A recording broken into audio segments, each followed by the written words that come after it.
Baik, pelaksanaan kadar cukai perkhidmatan 8% dijangka jana tambahan hasil RM3 bilion. Jadi untuk mempercayainya langsung bersama Syazwani Samsuh di Parlimen. Silakan Wani.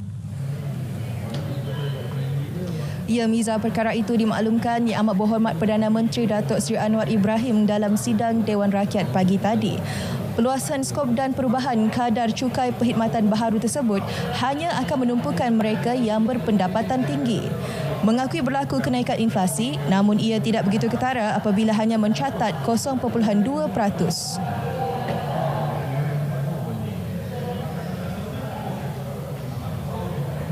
Dia tidak nafikan bahawa ada juga kesan, tetapi setakat ini mengikut Jabatan Statistik, kesannya sekitar 0.2%. Skop kenaan cukai perkhidmatan kecil, iaitu ke atas 41%. Dan banyak pengecualian diberikan. Dalam pada itu, Datuk Seri Anwar menjelaskan kenaikan inflasi 0.2% masih rendah dan terkawal. Bagi mengurangkan tekanan kos sara hidup rakyat, kerajaan melaksana penyasaran subsidi bersasar selain menambah nilai sumbangan tunai rahmah STR. Saya setuju memang ada.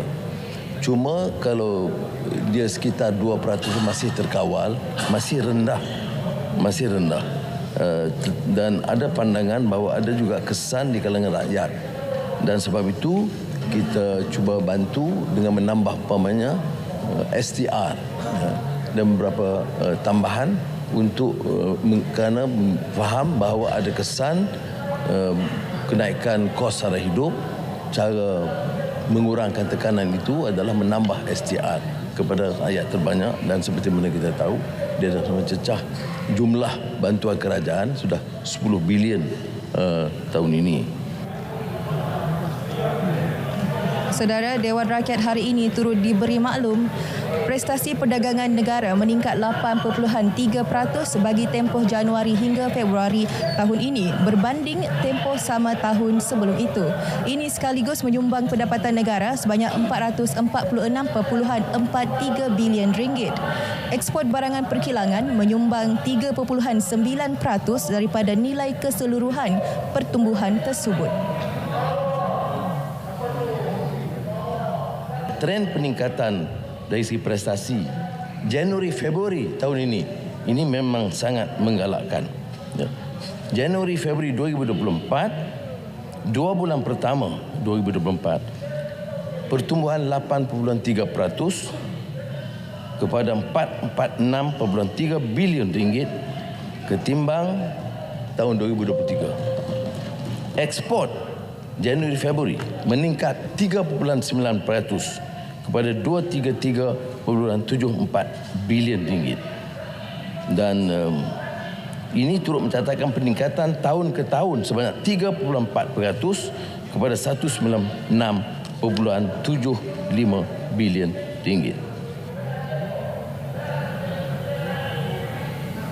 Langkah intervensi terus dipergiat bagi memperkukuh promosi ekspor perdagangan menerusi Matret.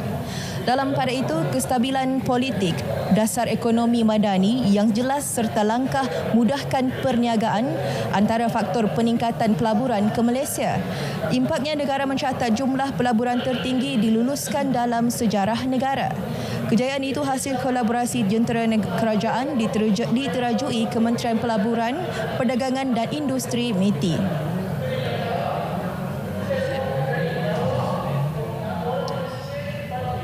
Kejayaan yang dicapai ini ialah kerana usaha sama MITI, Kementerian Luar, seluruh jentera kerajaan. Itu betul. Ya. Bukan saja ada 1-2 kunjungan yang kita lakukan yang cuma menjadi pemangkin kepada perubahan dan peningkatan jumlah pelaburan. Kita akui bahawa Malaysia dapat tempat kerana politiknya stabil. Keduanya, dasar ekonomi madani itu jelas. Ada yang disebut clarity dasar-dasar. Pelabur sama ada domestik atau asing bila dia nak datang, dia nak tengok jelas atau tidak. Jadi kita ada plan perindustrian yang jelas. Pantasan dan kecepatan kelulusan. Kerana Malaysia ini ada 3 peringkat. Federal, persekutuan, kemudian negeri, kemudian perbandaran. Baik, beralih ke perkembangan sidang Dewan Negara. Memperkasa Mahkamah Syariah antara menjadi tumpuan. Kerajaan ketika ini dalam usaha menaik taraf Mahkamah Syariah daripada 3 kepada 4 peringkat. Ia bagi menyeragamkan hierarki Mahkamah Syariah di setiap negeri. Untuk itu, kerajaan akan pegiat libat urus bersama negeri berhubung perkara tersebut.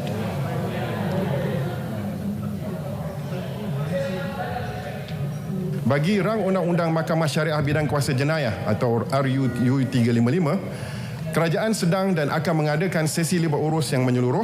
Beberapa sesi libat urus dengan pihak berkepentingan telah pun dibuat untuk mendapatkan pandangan terhadap pindaan yang dicadangkan. Cadangan pindaan ini akan dibentangkan dalam MKI dan MRR, Majlis Raja-Raja, untuk diperkenankan sebelum dibentangkan dalam mesyuarat Jemaah Menteri.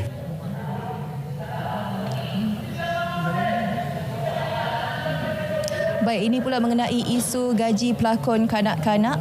Perbadanan Kemajuan Filem Nasional Malaysia FINAS diminta meneliti isu tersebut bagi memastikan tiada pihak mengambil kesempatan terhadap golongan berkenaan. Langkah itu penting memandangkan pelakon kanak-kanak mungkin tidak mengetahui hak mereka.